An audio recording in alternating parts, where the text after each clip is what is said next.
Eu sou Mário Persona e essas são as respostas que eu dei aos que me perguntaram sobre a Bíblia.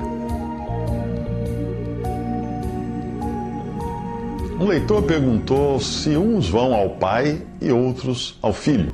A pergunta parece um pouco complicada, mas vamos ver. A dúvida vem da passagem em João, capítulo 6, versículo 37, onde Jesus diz que todo o que o Pai me dá virá a mim, e o que vem a mim, de maneira nenhuma, o lançarei fora. Será que algumas pessoas vão a Deus Pai para serem salvas e outras vão ao Deus Filho, ao Filho de Deus? Na verdade, nem uma coisa nem outra, porque homem nenhum vai a Deus. E como poderia, se em Romanos 3,11 a afirmação categórica é que não há ninguém que busque a Deus? Portanto, o que vemos nesse versículo é como as coisas funcionam nos bastidores, apesar de alguns ainda acharem que se aproximaram de Deus de motu próprio, não. Ou que foram a Jesus impelidos por sua própria vontade. Imagina, de jeito nenhum. A eleição é uma coisa clara e cristalina nessa passagem. A segurança eterna também. Alguém poderia dizer que a primeira parte, todo o que o Pai me dá, esteja falando de eleição. Mas que a segunda parte, virá a mim, esteja falando da responsabilidade humana. Mas eu não vejo assim. Certamente Deus escolhe os que são salvos e certamente o homem tem a responsabilidade de crer. Mas esta passagem está falando de algo muito mais profundo nos desígnios de Deus. E aí certamente não sobra nada para o homem, nem para mim, nem para você. Portanto, entenda a passagem toda como um processo em sequência. O Pai dá a Jesus. E esse que o Pai deu a Jesus, vai a Jesus. O Senhor Jesus nada fazia em independência, de forma independente do Pai. Portanto, só é possível ir a Ele, ir a Jesus, se o Pai tiver lhe dado essa pessoa. O Senhor Jesus fala, porque eu desci do céu não para fazer a minha vontade, mas a vontade daquele que me enviou. E a vontade do Pai que me enviou é esta, que nenhum de todos aqueles que me deu se perca, mas que o ressuscite no último dia. Porquanto a vontade daquele que me enviou é esta, que todo aquele que vê o Filho e crê nele tenha a vida eterna, e eu ressuscitarei no último dia. Isso está em João 6, 38 a 40. Se algum dia você achou que teve uma grande sacada, descobriu-se pecador e de sua própria espontânea vontade achou que era a hora de crer em Jesus, eu sinto desapontá-lo, mas nada disso partiu de você. Se tivesse partido de você, você teria de que se gloriar. E poderia até considerar-se um pouquinho melhor do que aqueles que nunca tiveram essa sua grande sacada de ir a Jesus. O Senhor Jesus fala que, ou melhor, a Bíblia fala em Efésios que, porque pela graça sois salvos, por meio da fé, e isto não vem de vós. É dom de Deus, absolutamente dom, dádiva. Não vem das obras, para que ninguém se glorie. Isso está em Efésios 2, de 8 a 9. Voltando então ao nosso versículo, todo o que o Pai me dá, nos fala da eleição de Deus. Se eu e você fomos salvos pela fé em Jesus Cristo, isso só aconteceu porque o Pai nos deu ao Filho, porque Ele quis. É Deus. E porque nós estávamos entre os que Ele elegeu, agora citando a Bíblia, elegeu nele, em Cristo, antes da fundação do mundo, para que fôssemos santos e irrepreensíveis diante dele em amor, e nos predestinou para filhos de adoção, por Jesus Cristo, para si mesmo, segundo o beneplácito de sua vontade, para louvor e glória da sua graça, pela qual Ele, Deus, nos fez agradáveis a si no amado Jesus. Efésios 1, de 4 a 6. Foi só por isso que pudemos ir ao Filho. Todo o que o Pai me dá virá a mim. Não porque tivemos esse desejo de nós mesmos, mas porque fomos dados pelo Pai, como se fôssemos um presente de pai para filho.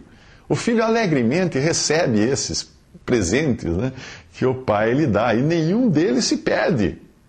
A Bíblia é muito clara. O que vem a mim, de maneira nenhuma o lançarei fora. Isso são as palavras do Senhor Jesus. Você acredita nisso? Tem que acreditar. Portanto, se um dia você foi a Jesus, pode ter certeza de que não foi de motu próprio. Você foi dado a Ele por Deus Pai e não tinha como escapar desse processo. Embora nós possamos não enxergar e nem entender isso, é assim que acontece, nessa relação perfeita entre pai e filho. Alguns irão contestar, dizendo que não é justo o Pai ter dado só alguns e outros não.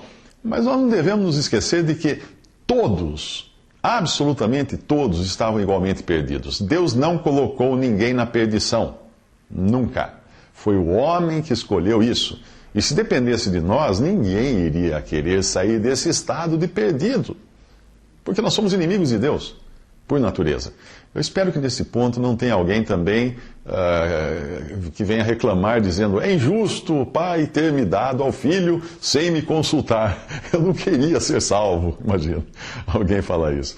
Certamente, para aquele que em sua natureza tem aversão a Deus e jamais teria escolhido essa opção, o céu seria um inferno.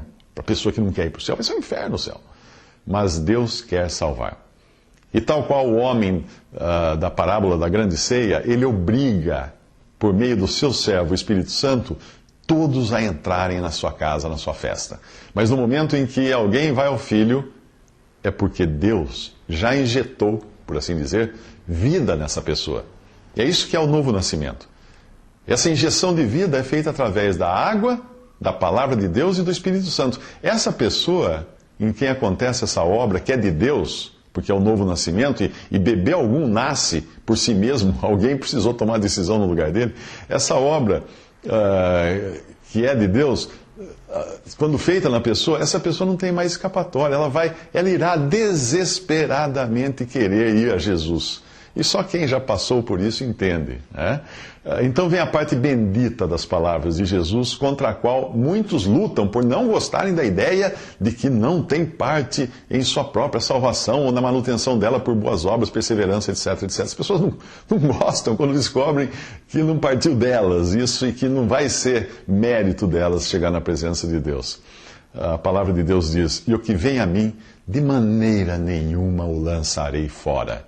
E a vontade do Pai que me enviou é esta: que nenhum de todos aqueles que me deu se perca, mas que eu o ressuscite no último dia.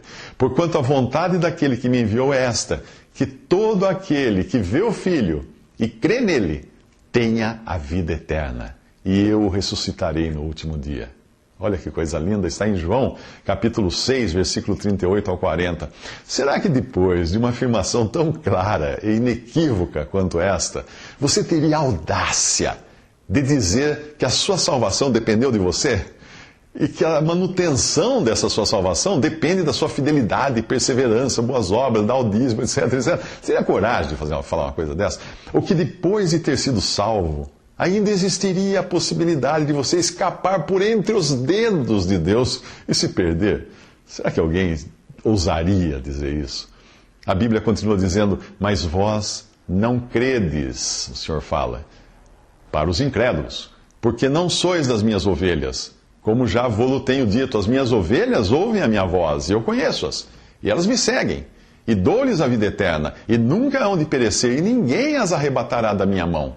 Meu Pai que mas deu é maior do que todos, e ninguém pode arrebatá-las da mão de meu Pai. Eu e o Pai somos um. Palavras do Senhor Jesus em João, capítulo 10, versículos de 26 ao 30.